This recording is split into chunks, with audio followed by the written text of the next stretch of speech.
Hey, how's it going? This is Independent Librarian Dynamics, Sean Kennedy the 6th.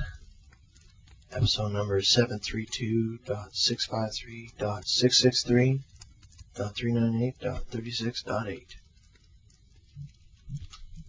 This is yet another pirate radio broadcast coming to you Queen's English from sometime after now. By listening to this, you should be advised that you are, in fact, violating your listener's license agreement, and you could be subject to suspension of your listener's license. You should disconnect now if you think you're going to lose your job or get kicked out of the arcologies. But if you're inside one of the arcologies, or even better, if you're someone before the arcologies existed, you need to listen to this more than anyone. So sit back and relax and light your candles, and Server will protect us all. Still no sign of Carcass. I don't think he's coming back. Of course, I keep saying that because I guess I hope he does. I should be humping along right now, but I got a few hours before daylight breaks. I'm going to try to tunnel in some of this wreckage here, see if I can catch some sleep. Moving mostly at night, as per usual. Right now I'm in what looks like a burned out rocket rig that's been scattered liberally along the side of the Autobahn. Got my little campfire going and I'm shielded from both sides, so I don't think any road killers would see me, but we'll see how it goes.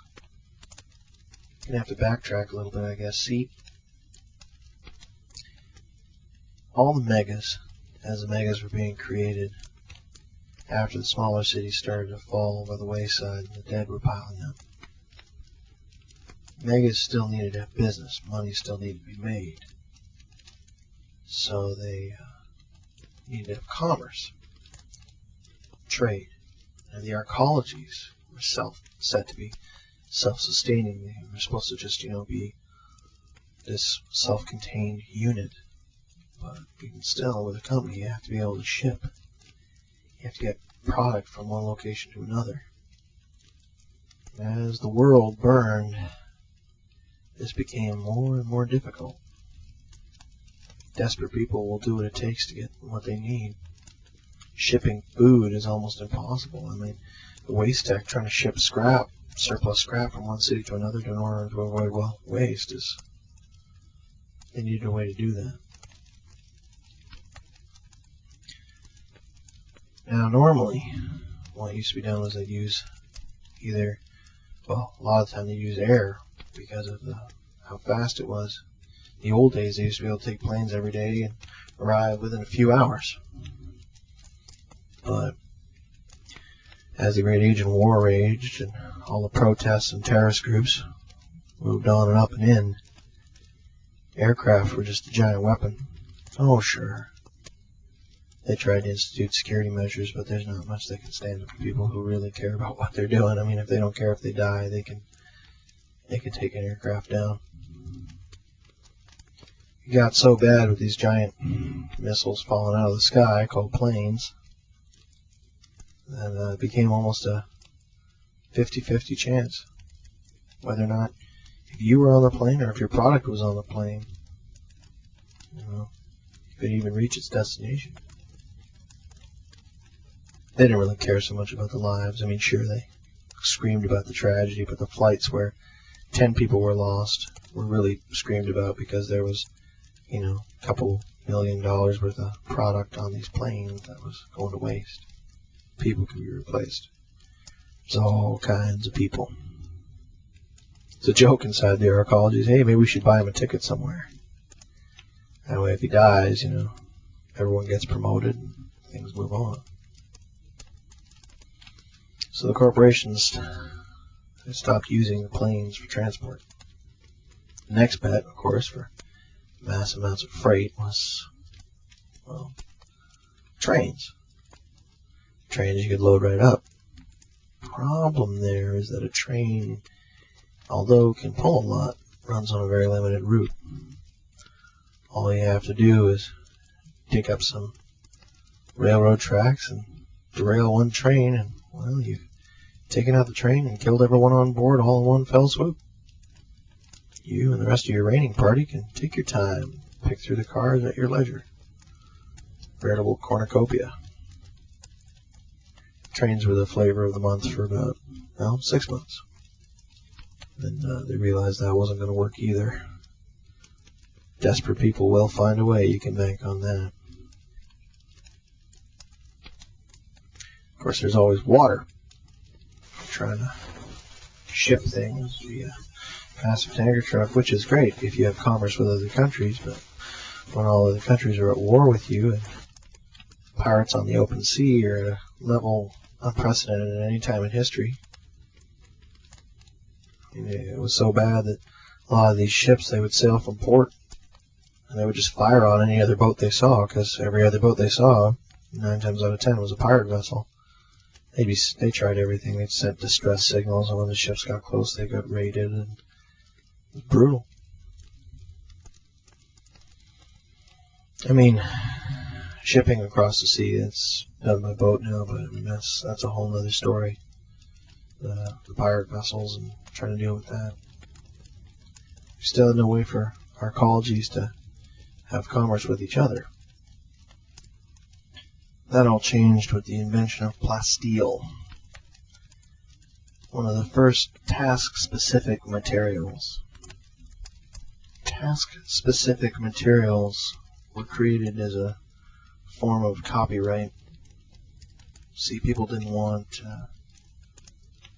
their materials really recycled because, well, people were making products from their products, and that's not really good. So plasteel was created. It really only has one use, and it's used as a roadway. It replaced asphalt.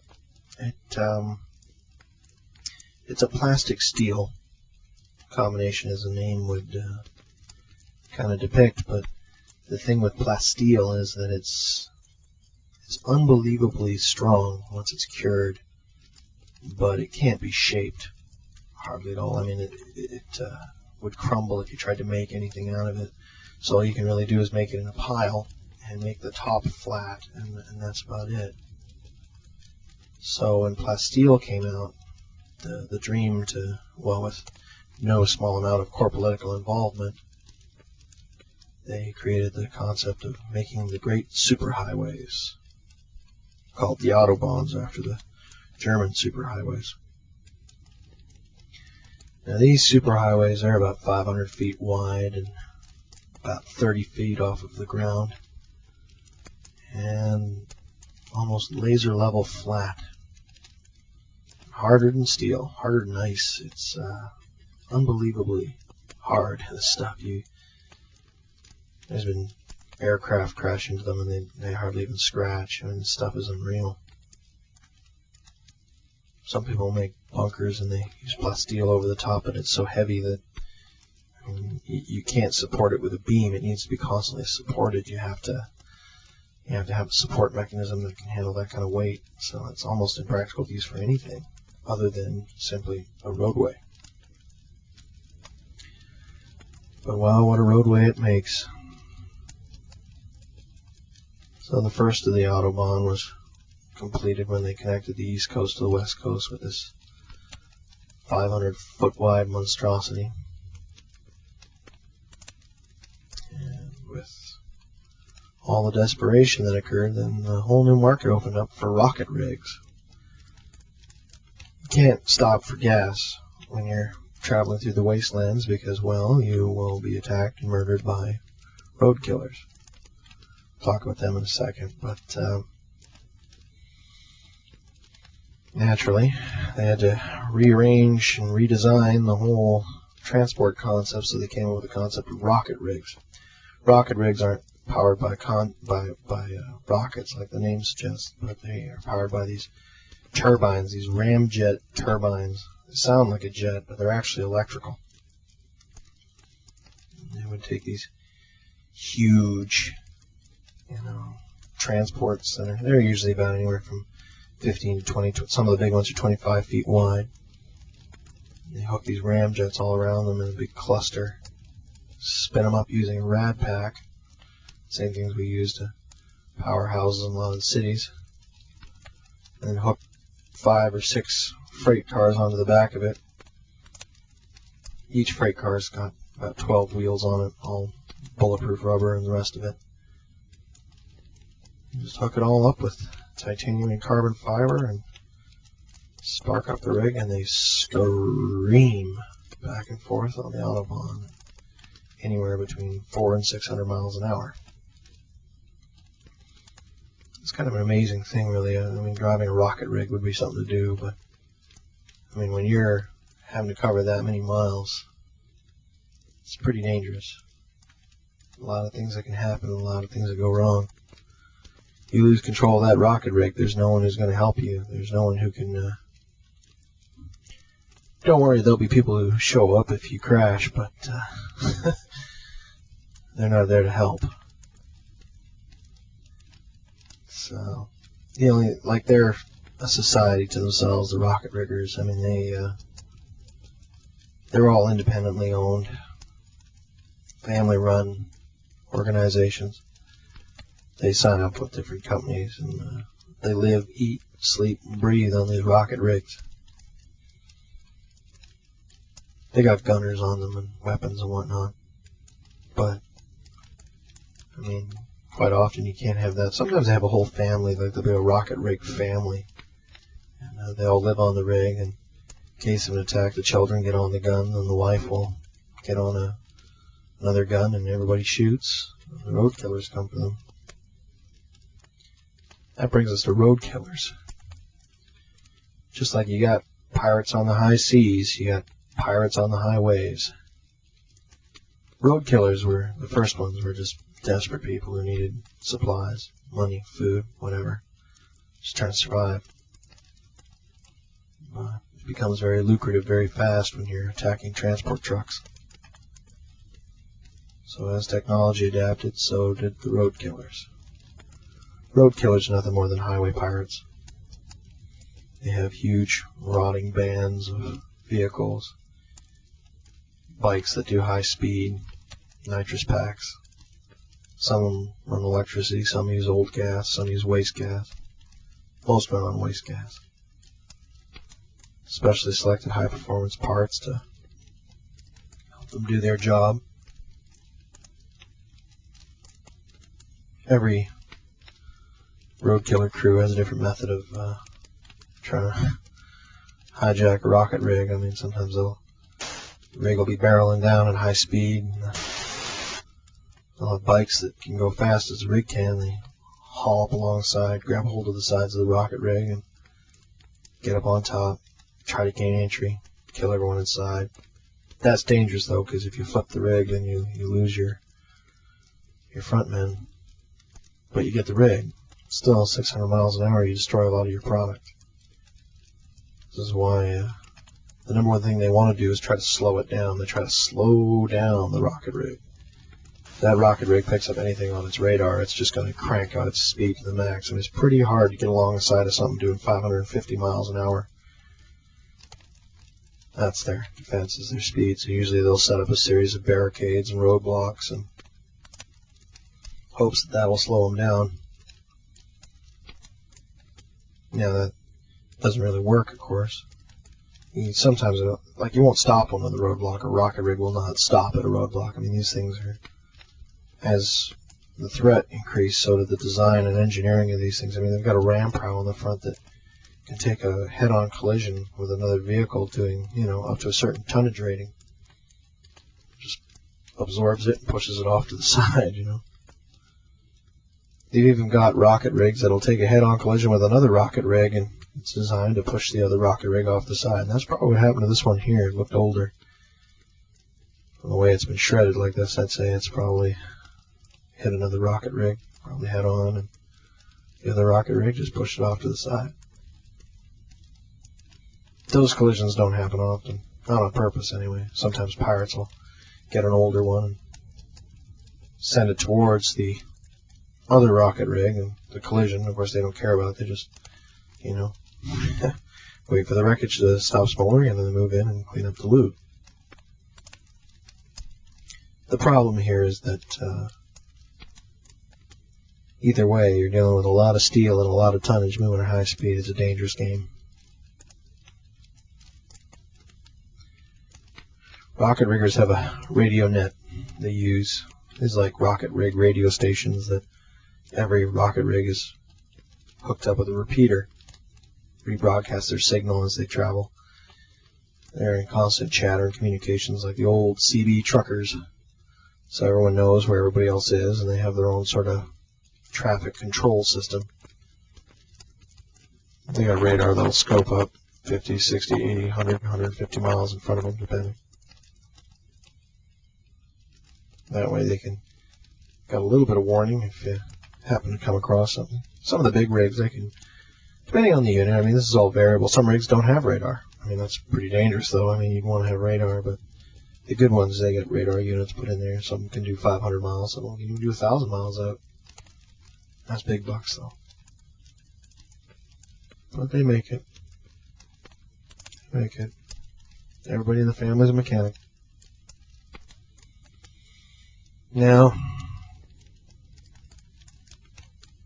road killers aren't the only one out here. I mean, you've got what they call road rakers as well. Road killers are just pirates.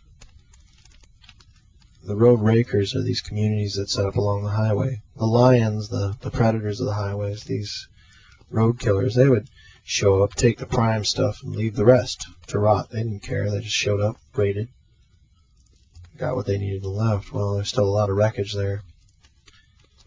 Road rakers are they're not bad people. They're just scavengers. You got desperate communities. They sometimes build underground and secret hideaways not too far from these autobahns. There's whole communities living under the desert. Or they'll inhabit an abandoned town. They take their waste cast bikes with makeshift trailers or buggies with makeshift trailers, and they travel up and down the autobahn and along the sides, sifting through all the wreckage, because, of course, no one cleans the wreckage out here. It just gets pushed off to the side and falls down the slope of the autobahn. So people pick through it, and sometimes road killers miss stuff. Sometimes they find some pretty valuable equipment out there. Engine parts, lighting, circuitry, wire. Wire is very valuable. Do a lot with wire. So they scavenge and get what they can. Sometimes they get food. Any wildlife that does exist, I mean, if it gets smacked on the autobahn, you wind up with stew. Scrape whatever's organic off the plasteel, and since there's a great lacking of bugs, you can generally bet it hasn't been too badly infected. Worst case scenario, you make waste cast out of it. But if it looks like you can probably eat it and doesn't smell too bad, they'll wind up making a stew. That's what they live on. They're not bad people, they're just people doing what they can to survive.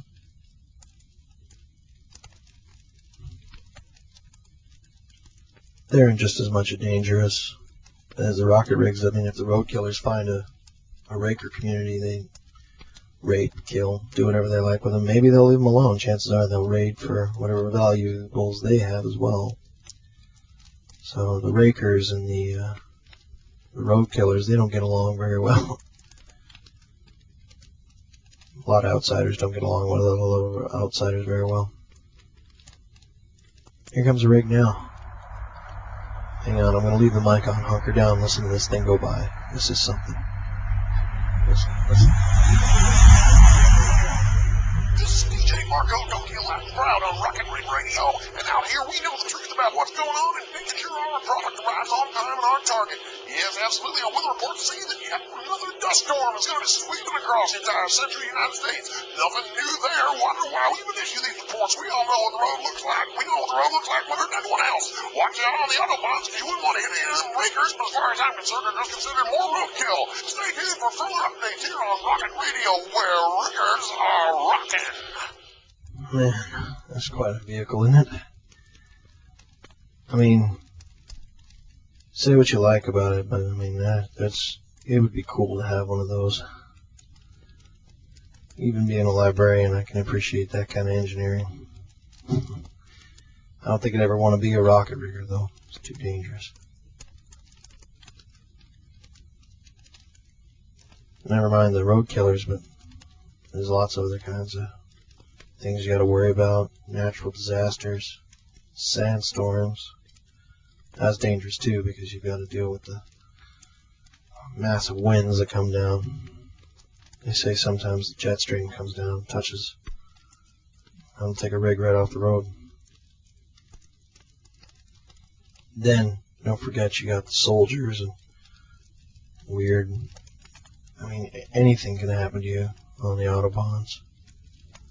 So it's kind of taking your life in your hands. You get paid. You get paid pretty well, but that all depends. That reminds me. There's whenever you have a circumstance like this, there's always your heroes. There's a few out here who do what they can to try to help out. One of them is a Culotte.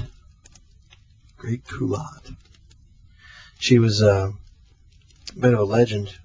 She is a bit of a legend. Still running around out here, but I haven't heard a Culotte story in a long time. See, Culotte was legend goes that Culotte was this Inuit woman, young girl. She was about 21 or 22. And the Inuit are like an Indian people, I guess. They used to live up along the what's called like the dew line, up where the ice flows used to be before it all melted. I mean, they were fairly cut off from society. They had a fairly natural way of living. They just, hunted their bears and seal and whatnot. They lived like that. The world left them alone, and they left the world alone, but I guess well couldn't leave well enough alone. During the Asian War, there was a series of raids that happened where they moved in on what they thought was American bases. There was a mix-up. Some of the raids that happened, one of their Culotte's village got flashed. Flash is a high-speed military raid. They just go and kill everything.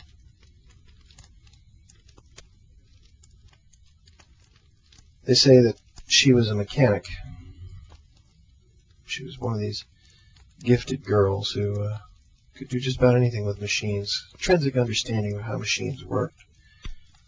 I heard all sorts of stories about native people being able to be in tune with nature and, kind of being able to track and do that sort of thing. But Culotte was that way only with machines, the spirit of machines. Maybe a server had touched her too. When her village got flashed, she was working on a car.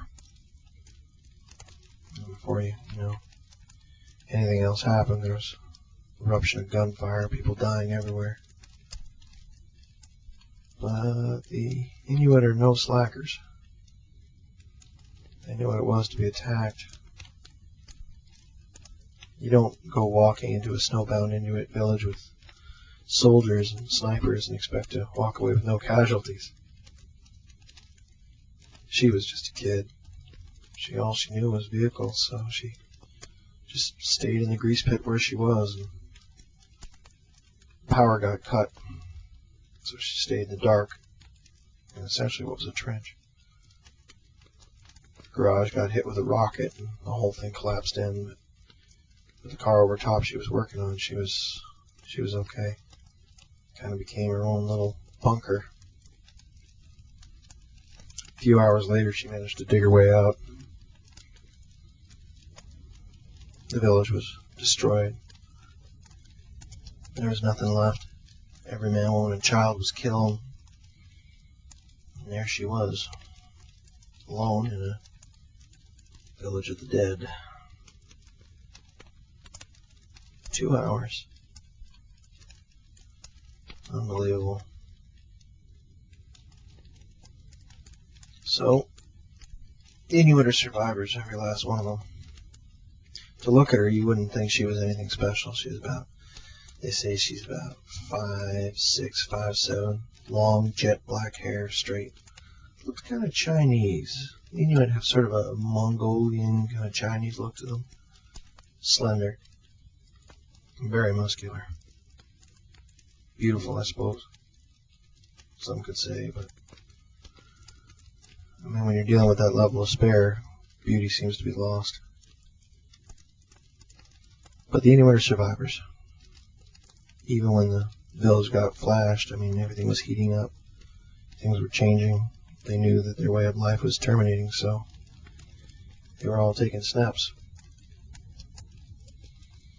She did what she could. She found a car, a snow car. That's what they work on up there. They're like, it's like a regular car, but they're hooked up with a kind of tracks so that they can move over across the ice. Very popular. They hooked them up with rad packs. They started selling them. Anyways, I guess she cried for a bit and had to survive. I mean, there's no time for grief. So she began to go through the wreckage and through the dead and try to find what she could use. Outside the perimeter of the town, there was a military sniper that had been killed. I guess they got into a duel with an Inuit. Getting into a long-range duel with an Inuit in the snow with a rifle is a bad idea. But I guess he did, and he lost. Well, does anyone really win there? But the Inuit had shot him in the head. And since it was an Arctic mission, the soldiers were all wearing envirosuits. The envirosuits are a temperature control suit. It fits very tight to the skin. One size fits all, customizable. Very, very useful, based upon sort of height. They say one size fits all, but that means your musculature and measurements. I mean, you have to small, medium, large, extra large. But just so happens the sniper that got killed was, well,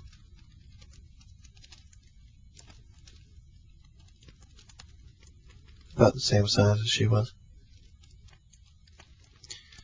So she stripped off his envirosuit in order to keep herself alive. I mean, that was state-of-the-art equipment, thousands of dollars for one of these things. She'd never seen one before, but she kind of figured out what it did by looking at it. I mean, they're pretty wild to look at. It looks like hyper-compressed motorcycle armor, only skin tight with padding and pockets. Pretty wild. And nature she had that made her able to understand machines and the way things worked was the greatest gift that anything could have given her. So she suited up, grabbed all the supplies she could, and headed south. Interesting thing about the Inuit is that they have a layer of fat on their body that no other human on Earth has. They're able to stand extreme temperatures of cold, unbelievable temperatures of cold. But conversely, they can't take the heat very well. So there's not many Inuit left. Most of them are dead. But because Kulat had that envirosuit, she can set the temperature at whatever she likes. So she set the temperature nice, and instead of being set especially warm, she set to especially cool. Keeps her body that way. Comfortable operating range. They say she drove south for a few weeks and wound up scavenging what she could, coming across what she could. There's lots of military bases that are abandoned, especially in the deserts. I mean, as the wars raged and bases became outmanned, they just left all their equipment and walked. Good military tradition. She came across a few. There's one in particular she came across. It was outfitting for desert patrol. She got a lot of good equipment there. That was where she built the Urnamukt. See, Kulat is a legend amongst these people, especially out here on the wastelands. Kulat is like a Robin Hood figure. What she did was she took this type of thing called a Chenwick or a Chenworth. It's a fast attack vehicle, desert patrol thing. They've been modified as Mark 15 Chenworth, and modified heavily. I mean, she had the complete military shop there, so all she did was just spend a couple weeks on the ground and built this vehicle up the way she wanted it. Installed a rad pack for its power and put in a crush cannon. Crush cannons were, that's the perfect weapon for out here, actually. Very, very valuable. I mean, a lot of people, this is all legend too, you gotta understand. People just say that's where she, they say she got her stuff. I mean, it's the only story I've heard that makes sense. Crush cannon is a type of, well, it's a machine gun, but the reason why they're called crush cannons is that they're electrical. They use rail magnetics to fire a projectile. But instead of having ammunition, they have a special chamber where you stuff any kind of magnetic metal into, and it crushes it into a shape that can be fired by the weapon. The advantage of this, of course, is you can manufacture your own ammunition. You can imagine how valuable something like that would be out here, and there's all kinds of crush cannons. She mounted a 20mm crush cannon on the top of her Chenwick. That's pretty heavy. That's like you could take on a tank with that kind of stuff. There's not too many vehicles on the road that could stand up to that kind of firepower. But you don't have the ammo capacity, but you sure have the punch. So in order to compensate, she installed a couple of smaller ones that were what they would call like a, well, they're smaller bullet size. I don't know what the bullet size was, but it'd be about like a rifle round, like a regular soldier's rifle, but for a machine gun. Anyways, she's got 3 of these things. She's got the massive cannon on this turret sort of system mounted to the roof, and 2 other guns facing forwards. And, the whole thing's fed. Electrically powered. She loaded up with everything else too. You could think of scanners, recording equipment, radio gear, everything. She was a hunter, scavenger by nature. Her whole people lived their lives that way. So, with resources like that, it didn't take her too long. The vehicle, she wrote an Inuit along the side, and somebody told me what it meant one time. It was Arunamak, which is an Inuit word. It means it cannot be helped. Like it cannot be helped is sort of the English translation, but it's sort of like there's nothing you can do, sort of what the hell, that kind of a thing. Well, she kind of maintained a fairly dark sense of humor. But that's where Kulak came from, and now she wanders the desert and kicks ass and takes names, pretty much. She doesn't. She's not a road killer. Don't get me wrong. If anything, she targets the road killers. She just moves along, scavenger like everybody else, but she's a loner, and helps people when she can. I know a few people that have talked with her and stuff. I mean, she's not interested in commerce. There's no trade. She just lives as a road nomad. I mean, that's what there's many people like her that do it. Their own private fighters who just do what it takes to survive. Sometimes they'll help people in communities. They have certain raker communities they know and who know them. They trust each other. So that's what they do. They help one another. There's legends, stories that get thrown around. One of those stories was a story of the Glory Run. Colette's Glory Run. This was a pretty good story. See, what happened was that there was a rocket rig with Panashiba markings that was going along, hauling at a crazy pitch.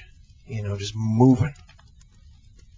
And it got targeted by a bunch of, see, the road killers have gangs out here, and one of the larger gangs is called the Marauders. That's probably the largest gang. The Marauders are not a roadkill gang you want to mess with. So anyway, this Panashiba truck is moving at high speed. And what the Marauders had done is they'd set up the blocks to slow it down enough. And got a hold of another rig to ram it head on, kind of crash it. So they waited until magic hour when the light was just fading. Vision was pretty bad for everyone all involved, and as the truck came coming, see, the way the Marauders keep track is they have their scanners, and a lot of these rocket rigs, they give out data where they are and whatnot so that other rigs can tell where they are. Yeah, the Marauders can pick them up, but they'd rather keep in touch with other rocket rigs. Sometimes rocket rigs will show up to help another rocket rig. I mean, they won't stop, but they'll just create a wall right across 500 feet of the Autobahn and just plow through everything in their way. That's their convoy. This poor lone Panashiba rocket rig didn't have that good fortune. He's moving along, coming up fast, and hit the roadblocks as fast as it could. Smash! Slowed it down. And then when it was slow, it began to waver back and forth, and the Marauder rocket rig was set on automatic, and it had been gathering speed towards it all the whole time. Well, fate would have it, the rocket rig was turned slightly, and the second Marauder rig smashed into it and flipped the truck off the Autobahn down the embankment. The whole thing came grinding to a halt over 400 or 500 feet. They didn't know. What they didn't know was happening was that Kulat above on the rock ridge was watching everything that was going on. She watched the rig come grinding to a halt, the twisted steel. She watched them pull the Panashiba trucker out of that rocket rig, and she watched him get killed. She had no love for Panashiba. It didn't really matter to her either way. But she knew what she had to do to get the job done. As soon as they dispatched the rocket rig driver, she sent out another little message. You see, road killers, they can't resist a nice fat convoy, especially one that's close. She had a pre-recording of a nice fat Panashiba convoy coming from the next city, about 80 miles away on a parallel Autobahn. She broadcast it. They took the bait. They left a minimum crew of road killers behind to mop through the wreckage of the one rig and sent all the rest of their band, some 50 vehicles down there, to go intercept the new convoy. All she had to do was jump inside of her Runamuck, and away she went. So that's what she did. She fired up her rig, and in a matter of seconds she was heading down towards where that big massive rocket mess was now lying. There was only about 10 other road killers left behind. The Marauders had left only 10 to pick through the remains. Their mistake, not hers. 3 of them were on side, and they were dispatched by the 20mm without a problem. The crush cannon just tore them in half, no problem. The other ones, hearing the screams of the dying 3 in front, road killers were never said to be smart, came around for the front, and well, they just sucked big fat rounds in the chest as well, making holes large enough that you could throw a child through. Yep. No one ever said that Kulat was a really gentle woman, that she could get the job done. She screamed down that mountainside. By the time, of course, they just kept coming out. All the rest of the Marauders, they hear noise and they just keep coming out. She counted 10 behind. All 10 came out. All 10 got shot. It was like shooting fish in a barrel. Way too easy. But that's the problem, you see. The ones who got left behind weren't experienced. They were getting the crap jobs. They had to pick through the wreckage and try to find what was valuable. They wouldn't even have to find what's valuable. They just piled it while the rest of the Marauders went off and made a fresh kill. They'd come back, but Marauders are greedy. The convoy rig, the fake the distraction was said to be only about 80 miles away. It wouldn't buy her much time, but enough to do what she needed to get done. So she got down there, cracked open the back, and that's when she heard the noise. This slight, ever so slight, moan. She got inside, and there's all manner of parts, equipment, computer equipment, everything happening inside of this rocket rig. I mean, there's 5 different trailers all connected, all with hallways so you can check your stock. She had a cornucopia available to her. She heard that moan, you see. She moved up further ahead. Lying there, caught up in the webbing, the strapping, that was holding all the crates in place, was a young Panasheba girl. She wasn't no rocket rigger's daughter. There's no way. She had long, straight, blonde, beautiful hair. This was some arcology child, probably well kept. She could see that she had a bracelet on. The child was unconscious, moaning in pain. Looked like she'd broken her leg, probably some internal injuries, but she wasn't dead, far from it. She took a look at the bracelet real quick, and she could see that this child had had no modification done. There was not one single synthetic part in this child. This was pure virgin flesh. Do you have any idea what a 10-year-old female virgin flesh body gets on the black market? You could have 3 more rocket rigs filled with goods, and nothing there was even close to being as valuable as this child. People would pay big, big money for every single molecule of this child. Her skin was worth money, her hair was worth money, her eyes were worth money, all of her internal organs, her reproductive system was totally unsoiled, her hymen was still intact. This kid was gold. But Kulat wasn't a raider. She wasn't someone who was going to gut rip this child. She knew what she had to do, and it really sucked. This was a sweet deal. She had 5 compartments, all of which she could go through and take the queen's pick, but no. She didn't have time to do both. She couldn't help this child and get this unit stripped down. There's no way. So, cursing herself for it, she pulled out her ulu, curved Inuit blade, and cut the child free of the webbing, dragged her back outside to where she could get a look at her in the sunlight. The kid was okay. Like she said, kind of bruising. Propped her up against a rock, hope maybe the sun would heat her up, maybe wake her up. Bright light and all. She went back inside to see if there's anything she could scavenge real fast. First place she checks is, of course, never ever the back area. There's nothing for light to carry. You always want to check the cab first. She got up front, stepping over the corpse of the dead rocket rigger. Up inside there, she saw the usual, some radios. Inside, she saw the black box. All the rocket rigs have black boxes, usually dialed in for a transmission code, so in case they get jumped just outside of the city. The black boxes will give off an emergency transmission. This one hadn't had a chance to get activated, so not much she could do. But she stripped it out. They have a use. These kinds of things have a use. She didn't have much time. She ran back to her Chenwick, grabbed her cutting torch, and stripped it out as fast as she could. Then she went through the rest of the compartment, found the usual slug thrower, a couple of blades, a few radios, first aid kit, always valuable. Can't go wrong with medication.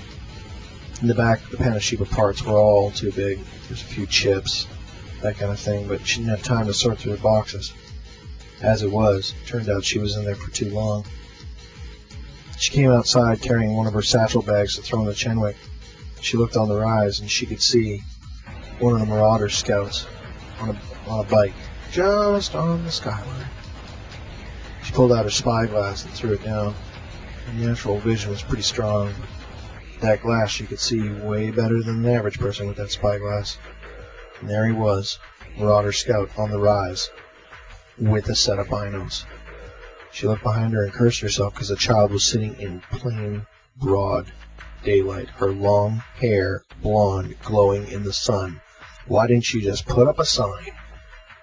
That Marauder was off that bike and just heading back to tell the others. As soon as he was within radio range, maybe they were already in radio range, they'd figure out what had happened. They'd been duped, and they were going to be pissed. They were pissed from about 6 different angles. They'd gotten tricked. This woman had gone and taken their stash.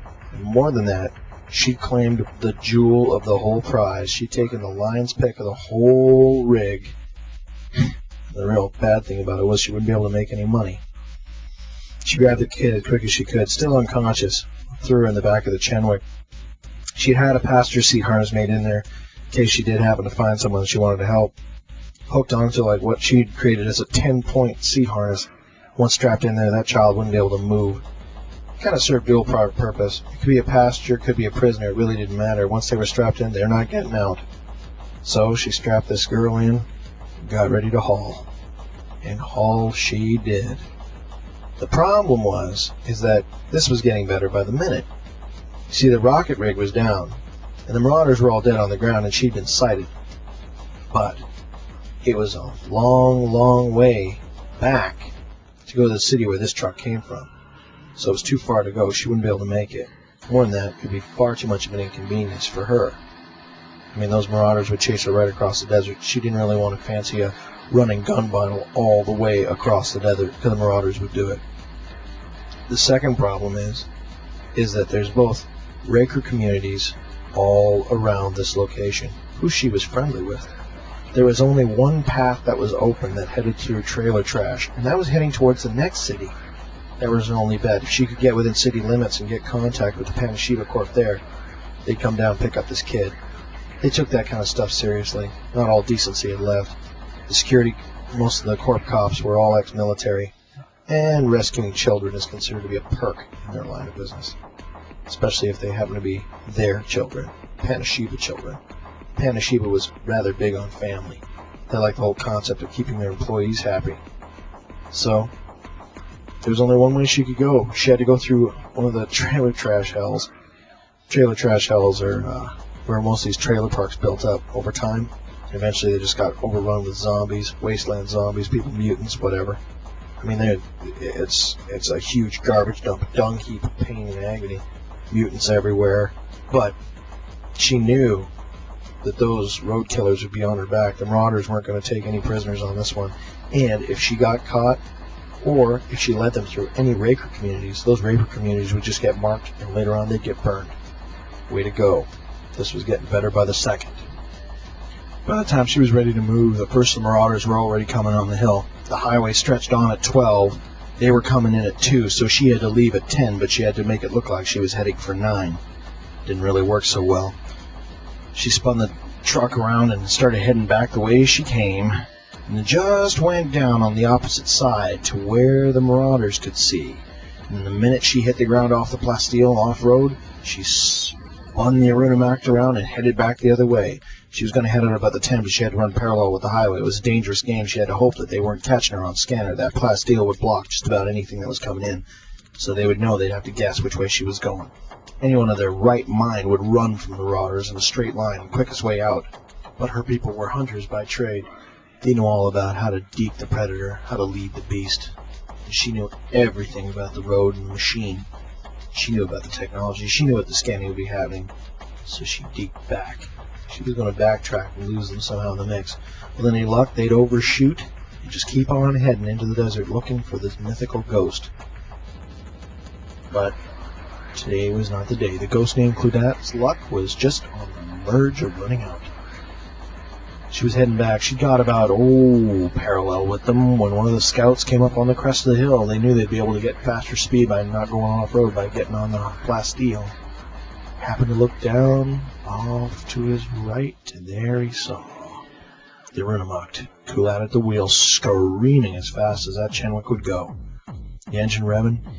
All he had to do was just get on that radio.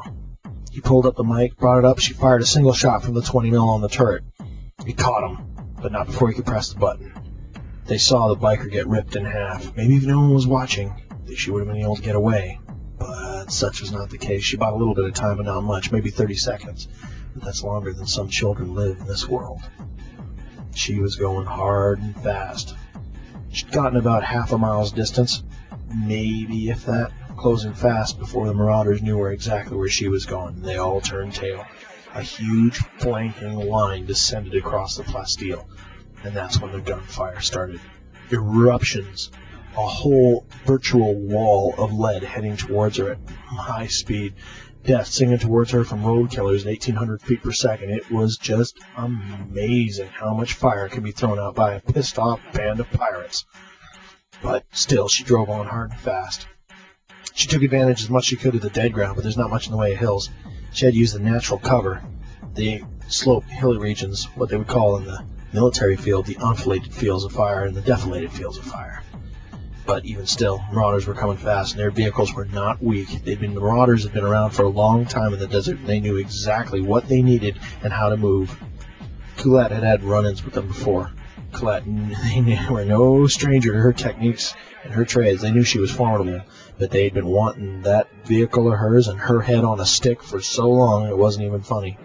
Not to mention anything else they do with her body before they happen to cut that head off. This was supposed to be an easy job, just in and out. She had it completely in hand, but then this stupid kid had to show up and screw everything. Damn it. By the time she hit the trash town, she was a lone fox being tailed by a whole horde of hunters in a wide V behind her. Hopefully Trash Town would be able to deke them. The mutants had heard them coming, the screaming of their engines and the barking of gunfire. They were ready to meet them. They already started throwing lead out. The Chenwick was armored heavily from the front. She knew exactly how to maneuver, and since she was so low cut, most of the rounds were going over their heads. Mutants' vision wasn't that great. Even though how many eyes they had, it didn't really matter. They were, well, mutants. They had no idea how to shoot. She could outshoot every single person chasing her and the ones ahead, but it didn't help her that much right now. She could have sprayed with the 20 mil, but she had to conserve that ammo. She knew it was valuable and hard to come by. She'd crush it, but she only had so much at any one given point in time. She didn't have really much time to reload. And, after all, finding metal that she can get inside the compressor was hard enough to do anyway. But she had bigger fish to fry at this moment. She had bigger things to worry about. She screamed into Trash Town, tipping over a trailer as she went. She got air off a dune and slammed her back axles into the tip of the trailer, rolling it like a pop can down the road. It was amazing the carnage that happened after that. Of course, fires began to erupt sporadically. The zombies mostly use open gasoline and waste glass in order to make fires, campfires, barrels, everything. She was doing as much damage as she could. These trash trailers would provide adequate cover. There was mutants running in the way, people trying to get at the car with picks and axes. They were just denting off, and the mutants were bouncing off and over her head. That gun she'd welded down perfectly herself. There's no way that was getting ripped off. She just hoped that nothing got too dirty. Scraping off the blood of these zombies was a hazard enough task, and it was going to be a long time before she'd be able to get her hands on a pressure washer. Taking guts out of your engine is a difficult task, especially when everything's toxic. Moving through Trash Town, some of the scout backs had been able to get further ahead of her. They were going to try to cut her off. I don't know what they were thinking, but you have to be kind of crazy to be riding a scout bag for the Marauders anyway. They zipped around ahead of her and tried to block off the road. Yeah, good idea. 3 bikes trying to block down a Chenwick fast assault vehicle. They used to be called ninja cars in the war. She just drove right over him. She caught one guy on the grill. He was clawing and tearing at the front of that car. Spilled over top. His legs were getting torn on all the wreckage as she drove. Yeah, he probably stayed on there for a good 3 or 4 seconds, which is a long time to be strapped over the hood of a fast attack vehicle. Before, well, she just happened to hit another barrel, and the fire spilled down on him, and 1 second he was there, next second he was gone. Of course, the other recon bikes were getting behind. The bullets started hitting her vehicle. By this time, the little girl in the back had started screaming. Perfect. Couldn't get much better. The roar of the engine screaming at a little girl and bullets singing over her head. This was shaping up to be a very, very good day. There were 2 bikes in quick pursuit behind her, and she was going to have to get some breathing room if she ever wanted to get away from these guys. Only one thing to do. She slammed on the brakes, and the 2 bikes rocketed into the rear end of her vehicle. The 2 guys went sailing over top of the head, screaming the whole time. Screams muffled by the helmet and the roar of gunfire, and of course the mutants would take care of them. One guy hit the ground. He bounced a little bit. He kind of laid still before the mutants dragged him off to the side. Fresh meat for the killing. The other guy just was caught out of the air by a whole crowd of them. She almost felt bad. Almost. But right now there was no time to feel anything. Right now she had to take advantage of all the smoke and carnage that had been chewed up by these marauders going through Trash Town in order to get away. So that's exactly what she did. She knew where the nearest way out of this Trash Town was, so she made for it. She had to get closer to that city. She had to. She made it outside the town and realized that there was not the speed happening that she was going to need. There was something wrong, something very, very wrong. Going over the wreckage, something must have come up. Maybe a mutant got caught up in some of her capacitors. Who knows? Maybe some wiring got loose. Anything could have gone wrong, but she was not getting the speed required. That vehicle could do 260 miles an hour on the Plasteel Highway. Off-road, she could sometimes get it up to about 180, 190. She was going to need every single ounce of horsepower she had if she was going to get away from these marauders. But right now, she'd be lucky if she could get over 100. Hell, a marauder on foot could almost do 100 miles an hour. There's no way she was going to get away. She may be able to stem off, but she had more than 40 miles to go before the next. She was even near the city limits, even near the fringe. Now, there was a problem. She wouldn't be able to run. Things were going from bad to even worse. Those marauders would be able to track those where she is, and she'd just follow a swath of destruction. If she just had a little bit more time, but time was something that she just didn't have. She made it 10 more miles before problems started even getting worse. She knew that she was going to have to take a look at what was going on, so she got close. The Plasteel Highway ran over top of a small stream. She got out of the Chenoweth and took a quick look. Yep, just as she'd guessed, the wiring had become hooked up. She'd have to run almost new wires to 90% of her capacitors. This was a bad, bad scene. She was running out of time, running fast, and she still had over 30 miles to go to get to the fringe. Meanwhile, back with the marauders, the guy running the show, his name was Murdoch, a really crazy bald bugger who really didn't care about anything or anyone. He was running over everything in his path. His particular vehicle was he'd taken some rocket rig engines and put it on some kind of a bastardized racing frame, customized, of course, for any and all possible Baja off-road slaughterhouse effects. He had two guys on the back that he put in his own personal crush cannons, and his vehicle would be an easy match for the Arunamuct.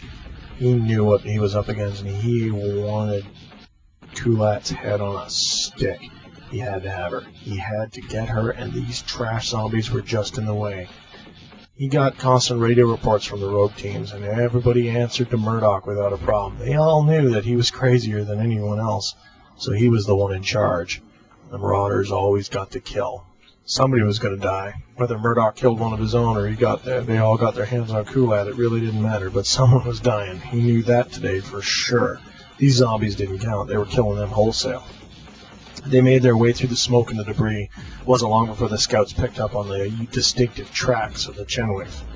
Yeah, she had a fast car, and yeah, she knew how to drive, but those tracks were real distinctive. He'd be able to tell.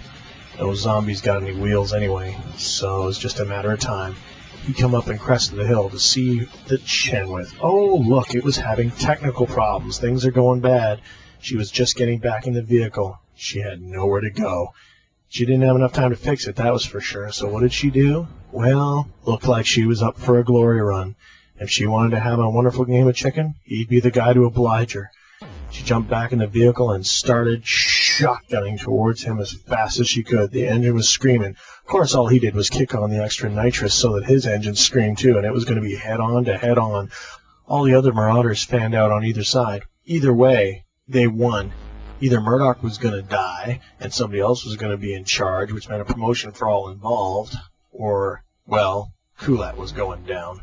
He didn't want to destroy her car, and she knew that, but he had to make her give. He had to make her spin off to the side.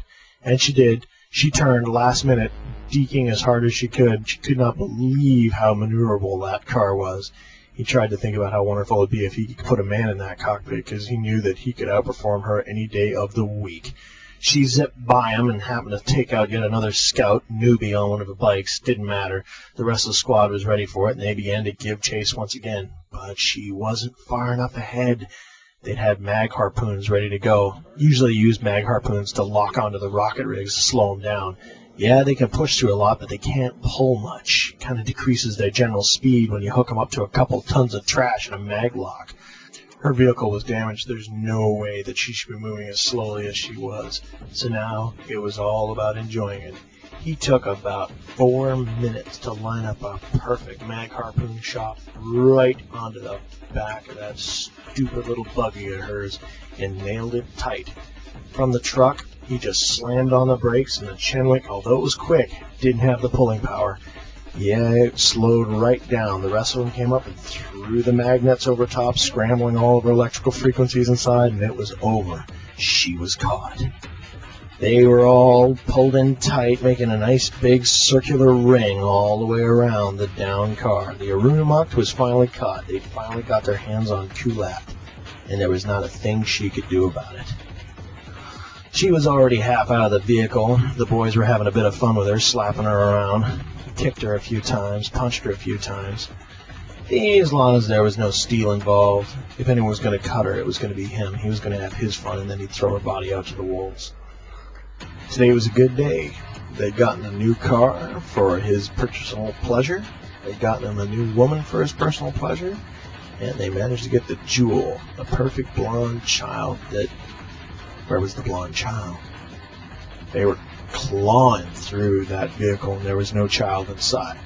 Did he ditch that child, and did she dump the body of that child off somewhere in the desert so he wouldn't get it? That's just spiteful. That was just wrong.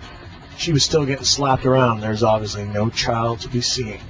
He came walking over and wrapped his massive hand around her neck and lifted her up. She looked at him defiantly, spit a little bit. One of her teeth caught him in the eye. Didn't make much difference to him.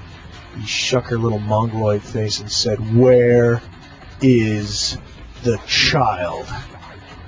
And then something hit him. He got tackled to the side. He was down on the ground. He didn't know what had happened. He got to lift himself up, and then he realized, well, he didn't have a torso from the nipples down. And then he died. Kulat pulled herself up. The pain from her face and her missing teeth was going to be a problem, but she'd been given some time. A Panashima gunship chopper, 2 skiffs on either side with high-powered snipers on both, pumping rounds downrange. That wonderful friend of hers, Murdoch, who she just met, seemed to be torn in half, and everybody else was getting shot too. The gunship had just started cutting loose with the rockets. She didn't have much time. The Marauders had already done most of the work for her, tearing the nets off the side. All she had to do was peel that stupid mag harpoon off the back of the car, and she'd be able to put some mileage on goal. Wasn't much mileage, but a little bit of movement was better. Anything better than running was good enough for her right now. She peeled the mag harpoon off as the gunfire was ripping all around, but the Marauders didn't care. They were trying to scatter for their own lives. 20mm cannons will make a hell of a mess of a man on a bike, not to mention the explosive frags and all the other joys they'd had happening. It seemed that her plan had worked. She dropped the child by the water and put the black box up. The black box would call in everything out. It wasn't no good from where she was that far out, but she'd gotten close enough. Activating that black box, sitting down by the child, soldiers would respond to the rig. Once they realized it was a child, it didn't take long to turn to the kid was screaming and crying, told them what had happened. So Panashima itself wouldn't care. Panashima's policy would have been just take the child to go home. But there was a soldier in the cockpit. That soldier knew what was happening. Someone had run interference and brought this child home. Panashima, well, at least the soldiers owed somebody a favor. So, if nothing else, the very least they could do, is cap off a few rounds and get rid of the Marauders who jacked the rig in the first place. Kulat didn't know that, though, and she wasn't taking any chances. As soon as she could, she'd wipe the blood from her eyes and slam that pedal down, getting that Chenwick out of there. She was driving hard and fast, made it up into the Plasteel. It would go faster on the Plasteel rather than anywhere else. The radar was all scrambled and everything was gone. She hoped a rocket rig wasn't coming the other way. But slowly, with the fire and the burning and the rockets fading behind her, she realized that she must have been let go.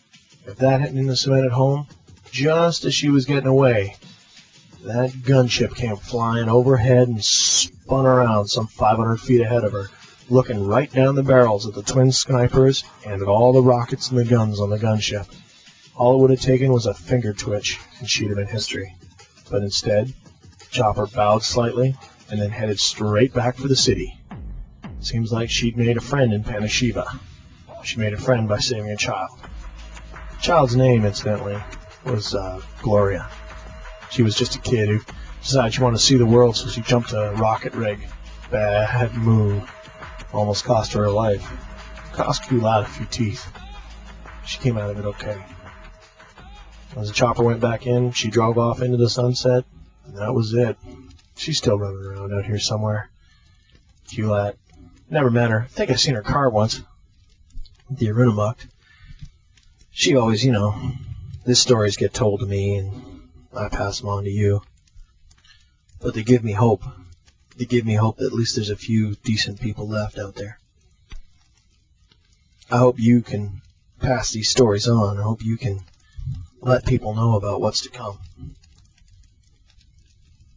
That's just one story of, one hero, but there's a whole lot of innocent people that died. There's no happy stories 90% of the time. Most of the time, well, the road killers win. The marauders were taken out that day. There is no marauder gang anymore. They're people who took up the name, fight amongst themselves, but there's other gangs that rise. Banshees and all the rest. It's a hell of a world out here. I'm going to wait a couple more hours and catch some sleep.